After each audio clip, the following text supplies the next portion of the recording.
स्वागत है आपका Pranjal ji. Thank you sir, thank you so much. सुना है भी थोड़े दिन पहले शादी हुई आपकी। हाँ जी सर, 7 महीने हुए हैं और अच्छी चल रही है। पता होता तो पहले कर लेता 2-4 साल। यही तो प्रॉब्लम है, सबको पता होता है इन्वेस्टमेंट पहले शुरू कर लेते हैं। तो आपका बहुत बहुत स्वागत है। मैं पहला प्रश्न पे आता हूँ सीधा। मेरा पहला प्रश्न है, रिश्तेदार कहते हैं यार LIC कर ले, और पुराने समय के हैं, और लेकिन अपने ससुराल वालों को लगता है कि बेटी को अच्छा घर मिले तो कहते हैं प्रॉपर्टी में इन्वेस्ट करो। जब टीवी में सचिन और धोनी आकर के बोलते हैं म्यूचुअल फंड सही है ना, क्या सही है मैं आपसे पूछना चाहता हूं। दोस्त कहता है शेयर मार्केट में इन्वेस्ट करो, असली रिटर्न वहां मिलता है, और पर्सनल फाइनेंस पे आज कंफ्यूजन से क्लैरिटी की तरफ चलते हैं। लेकिन पहला सवाल, फायर एक टर्म आजकल एकदम फायर की तरह चल रहा है, यूट्यूबर खूब बात कर रहे हैं इसके ऊपर, फाइनेंशियल इंडिपेंडेंस, रिटायर अर्ली। सबको चाहिए यार मैं जल्दी फ्री हो जाऊं, पैसा आ जाए, पैसिव इनकम हो जाए, क्या किया जाए। और फोमो इतना है कि जेनजी भी बोलते हैं कि भाई फ्लावर नहीं फायर बनना है ना, फटाफट फाइनेंशियल इंडिपेंडेंस मिल जाए, एकदम रिटायर हो जाऊं। इस पे आपका क्या सुझाव और क्या समझ है, ये फाइनेंशियल इंडिपेंडेंस और रिटायर अर्ली पे? देखिए, इस पे ना मुझे ये लगता है कि ये सोशल मीडिया के लिए बहुत अच्छा टर्म है। अगर आप किसी को ये बोलो कि सोशल मीडिया में ऑडियंस किस उम्र की होती है, 20 साल, 25 साल, 30 साल, अगर आप उनको ये बोलो कि आप अगले 10-15 साल में रिटायर हो सकते हो, तो ये बहुत अच्छा कंटेंट बनता है। बहुत लोग इसके प्रति अट्रैक्ट होते हैं। मतलब ये ट्रैफिक गेन करने का तरीका है। ट्रैफिक गेन करने का बहुत अच्छा तरीका है। मैं इससे 2 कारणों से बहुत ज़्यादा रिलेट नहीं करता हूँ। पहला, ये फीजिबल नहीं है, मैं बताऊंगा क्यों। और दूसरा, बिकॉज अगर आप 40 में रिटायर हो जाओगे तो वो 2 साल भर तो रिटायरमेंट अच्छा लगेगा, फिर बहुत प्रॉब्लम होने वाला है। एक किस्सा मुझे बहुत पसंद है, जहाँ एक आदमी ने बहुत अच्छे कर्म किए होते हैं, तो वो मृत्यु के बाद स्वर्ग जाता है। अब वहाँ उसे जो खाने को चाहिए, जो साजो सामान चाहिए, घर बंगला चाहिए, सब मिलता है। कुछ भी काम करने का वो सोचे तो इतने सेवक हैं कि सारा काम हो जाता है। तो कुछ समय बाद वो बोर होने लगता है, साल भर बाद फ्रस्ट्रेशन, 2 साल बाद डिप्रेशन, और वो भगवान से पूछता है मैंने इतने अच्छे काम किया, आपने स्वर्ग दिया, इससे अच्छा तो मुझे नर्क ही भेज देते, यहाँ तो कोई काम ही नहीं है। भगवान बोलते हैं तुझे क्या लगता है तू कहाँ है? तो जब हमारे पास कोई काम ना हो, जब हम रिटायर हो जाए, तो वो नर्क है। तो आई थिंक हम एक तरफ तो हम भारतीय आज से पहले तक ये देखते थे कि हम रिटायर हो गए 65-70 साल में और अब हमारे पास सेविंग्स नहीं है। इस चीज से मुझे चिंता होगी। वहां फाइनेंशियल प्लानिंग जरूरी है, तो उस पर मैं आऊंगा, फाइनेंशियल प्लानिंग जरूरी है। लेकिन 40 के बाद आपके पास कोई काम नहीं है, साल 2 साल बाद आप 2 चीजें करोगे। या तो आपने जो भी सेविंग्स की, क्योंकि जब बोर्डम होता है तब हम इंपल्स शॉपिंग करते हैं, तब हम जाके घर खरीद लाते हैं, कुछ ऐसी चीज, गाड़ी खरीद लाते हैं जो हमको नहीं खरीदनी चाहिए क्योंकि हमारे पास काम नहीं है। तो 40-45 में रिटायरमेंट होने के कंसेप्ट से मैं तो अग्री नहीं करता। दूसरा, हो सकता है मैं बहुत ज्यादा इस फायर कंसेप्ट को मानूं और मैं सारी सेविंग्स बहुत डिसिप्लिन के साथ करूं, परिवार के खर्चे रोक दूं। मैं जहां 25 साल बाद रिटायर होता, मैं 15 साल में रिटायर हो गया, लेकिन वो 15 साल मैंने अपने लिए नर्क बना दिए लाइफ के, अपने पीक के। एक्चुअली आपने बता दिया दोनों नर्क हो गए। बिल्कुल, रिटायर होने के बाद भी और रिटायर होने के चक्कर में रिटायर होने से पहले भी। बिल्कुल। अगर आप अलाउ करो मैं इसको नया टर्म दूं। जी जी। Financial independence and retire early. जी जी। रिट्राई अर्ली मैं इसलिए बोल रहा हूँ कि अगर थोड़ा फाइनेंशियल इंडिपेंडेंस आ गया तो आप एंटरप्रेन्योरशिप में, जो मेरा काम है कि भाई आप रिट्राई करो, अभी तक आपने जॉब से पैसा कमा, अब आप काफी फाइनेंशियल इंडिपेंडेंस आ गया, रिट्राई कर सको। वैसे आप कुछ कह रहे थे, आज तो माइक आपका है। तो एक तरफ ये भी एक्सट्रीम है कि कोई 65 का हो गया और उसके पास रिटायरमेंट के लिए जमा पूंजी नहीं है, लेकिन ये भी एक्सट्रीम है कि कोई 40 का हो गया और वो रिटायरमेंट चाहता है। और अगर बात इस बात की है कि नहीं, फायर से हमारा मतलब ये है कि आप वो करो जो आप करना चाहते हो, तो मैं कहता हूं वो तो 25 से होना चाहिए ना, वो तो 20 से होना चाहिए ना। आपकी जो फील्ड में आपको पैशन है, वहां शायद आपको जॉब शुरुआत में 10,000 रुपए कम का मिलेगा, लेकिन in the long run growth तो वहीं से आएगी। तो आई थिंक अपना पैशन फॉलो करना है तो उसके लिए 45 पे नहीं रुकना है, वो तो 25 से शुरू करना है। पैशन पे काम कर रहा हूँ, फिर भी अगर मैं चाहता हूँ कि एक फाइनेंशियल डिसिप्लिन लेकर के आऊँ, मेरे लिए एक तो पहला सही एज क्या होनी चाहिए। बिल्कुल। दूसरा, जो आप सबके लिए पूछ रहा हूँ कि इन्वेस्टमेंट स्ट्रैटेजी एज सेंट्रिक है नहीं है, क्या सही एज होनी चाहिए, इस पे आपकी समझ सुझाव क्या है? दूसरा, मुझे जाना कहाँ चाहिए उस एज में, SIP पे, म्यूचुअल फंड पे, स्टॉक मार्केट पे, पेंशन फंड पे, या कुछ और प्लान करना चाहिए? बहुत अच्छा सवाल है ये।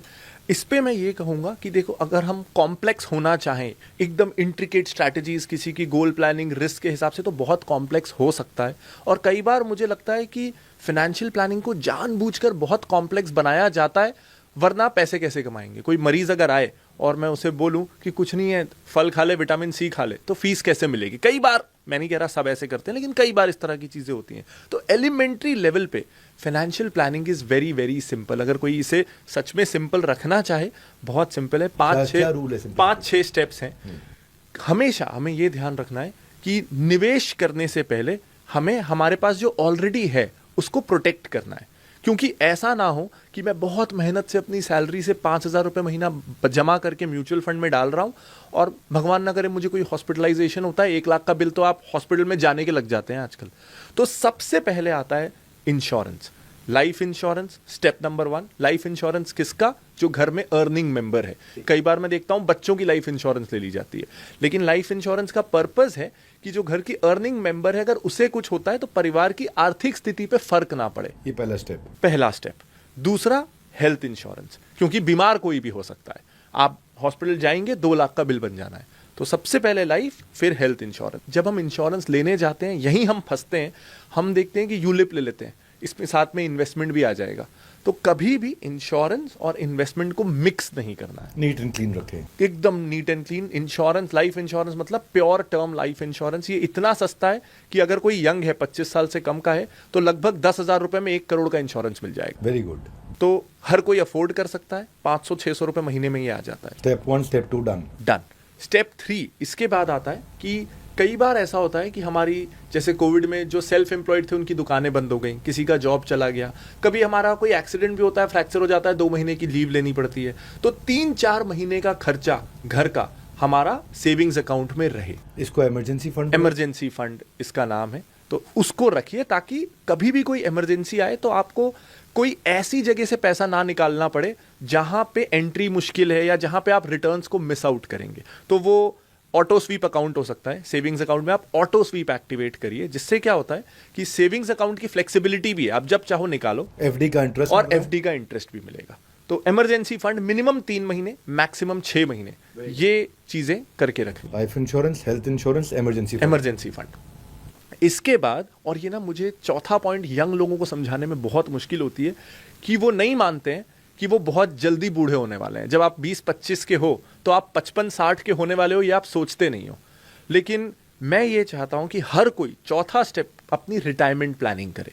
वो उस इंस्ट्रूमेंट से करे जिससे वो कंफर्टेबल है। वो एनपीएस हो सकता है, वो पीएफ हो सकता है, वो चाहे तो सिर्फ एफडी से करे, या टाइम है तो म्यूचुअल फंड से करे। इसमें फ्लेक्सिबिलिटी है। मुझे सबसे ज्यादा एनपीएस पसंद है, क्योंकि एनपीएस में क्या है कि आप चाह के भी पैसे निकाल नहीं सकते। पीएफ में आप 15 साल बाद निकाल लोगे, म्यूचुअल फंड में आपने टैक्स सेवर में लगाया तो 3 साल में निकाल लोगे, वो पैसे कभी जमा ही नहीं होते। एनपीएस में आप 60 साल के पहले पैसे निकाल ही नहीं सकते, कुछ एक्सट्रीम कंडीशंस के अलावा। तो मेरा चौथा स्टेप हमेशा रहेगा कि मैं एक रिटायरमेंट कैलकुलेटर यूज करूं। वो रिटायरमेंट कैलकुलेटर में क्या होता है कि वो आपके आज के खर्चे या आने वाले खर्चे इंक्लूड करता है, इन्फ्लेशन कितनी बढ़ेगी ये इंक्लूड करता है, और आप रिटायरमेंट कितने साल बाद है ये इंक्लूड करके आपको बताता है कि आज जब आप रिटायर होंगे आपको कितने पैसे चाहिए और उसके लिए आपको आज से कितना निवेश करना है। गूगल में बहुत सारे रिटायरमेंट कैलकुलेटर्स हैं। ये कॉम्प्लेक्स लग रहा है, लेकिन आप कैलकुलेटर पे जाओगे तो बहुत आसान है। ठीक है। और एनपीएस में इन्वेस्टमेंट शुरू करिए, ये चौथा स्टेप है।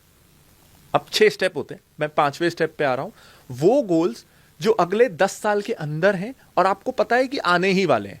जैसे हो सकता है कि बच्चों की कॉलेज की एडमिशन फीस, अभी बच्चा 8वीं में है तो आपको पता है 4 साल 5 साल बाद कॉलेज की फीस लगने ही वाली है, 10 साल बाद शादी होने ही वाली है। तो जो लगभग फिक्स्ड बड़े खर्चे हैं, इसके लिए प्लानिंग करने को हम बोलते हैं गोल प्लानिंग। तो इसके लिए मुझे सबसे ज्यादा पसंद है कि हम म्यूचुअल फंड्स और सॉवरिन गोल्ड बॉन्ड्स इसका कॉम्बिनेशन रखें।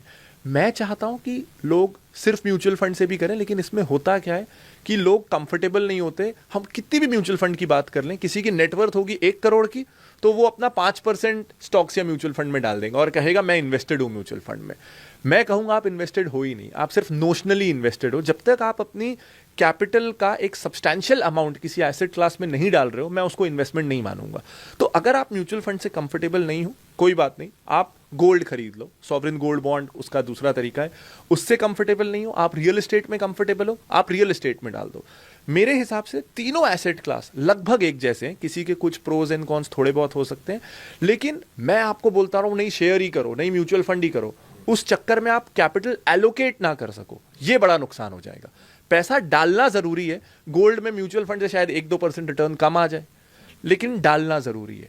तो गोल प्लानिंग आपको कैसे करनी है, मेरा सजेस्टेड तरीका म्यूचुअल फंड होता है with some allocation to sovereign gold bond, लेकिन ये फ्लेक्सिबल है, आप अपने हिसाब से कर सकते हो। पहला हमारा टर्म इंश्योरेंस जी। दूसरा आपने बताया भाई मेरा हेल्थ में ठीक रखूं, प्रोटेक्टेड रखूं। बिल्कुल।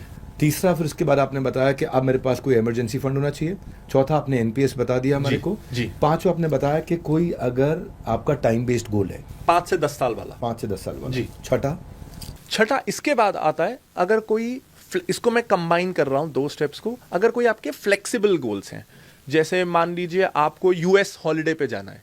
अब ये फ्लेक्सिबल इसलिए है कि हॉलिडे जरूरी है, लेकिन अगर कॉर्पस थोड़ा कम हो गया, पैसे थोड़े कम जमा हुए, तो आप यूएस ना जाके थोड़ी उससे सस्ती जगह चले जाएंगे। तो ये फ्लेक्सिबल है, इस पे आपके जीवन निर्भर नहीं कर रहा है। अगर आपका प्लान है 5 BHK लेने का और कहीं प्लानिंग में कुछ गड़बड़ हो गई, तो आप 3 BHK 4 BHK पे आ जाएंगे। अगेन लाइफ चेंजिंग डिसीजन नहीं होगा ये। तो ऐसे गोल जिस पे आप थोड़ा बहुत कॉम्प्रोमाइज कर सकते हैं वो, और जनरल वेल्थ क्रिएशन, जैसे हम सबको होता है कि यार मेरे गोल्स तो चल रहे हैं, लेकिन ना मैं ज़्यादा सिक्योर फील करूंगा अगर मेरे पास एक एक्स्ट्रा फार्म हाउस हो, या एक एक्स्ट्रा गाड़ी हो, एक एक्स्ट्रा फ्लैट हो। वेल्थ क्रिएशन जनरली अमीर होने के लिए, अगेन ये थोड़ा फ्लेक्सिबल है। वो एक्स्ट्रा सेकंड घर आपको मिले ना मिले, आपकी ज़िंदगी बदलने नहीं वाली है। इन चीज़ों के लिए आप एग्रेसिव रिस्क ले सकते हैं, सिर्फ इन गोल्स के लिए। तो यहां अगर मैं म्यूचुअल फंड की तरफ जाऊंगा, मैं बहुत जनरली बोल रहा हूं, ये डिपेंड करता है रिस्क पे, लोन कितने चल रहे हैं, इन चीज़ों पे।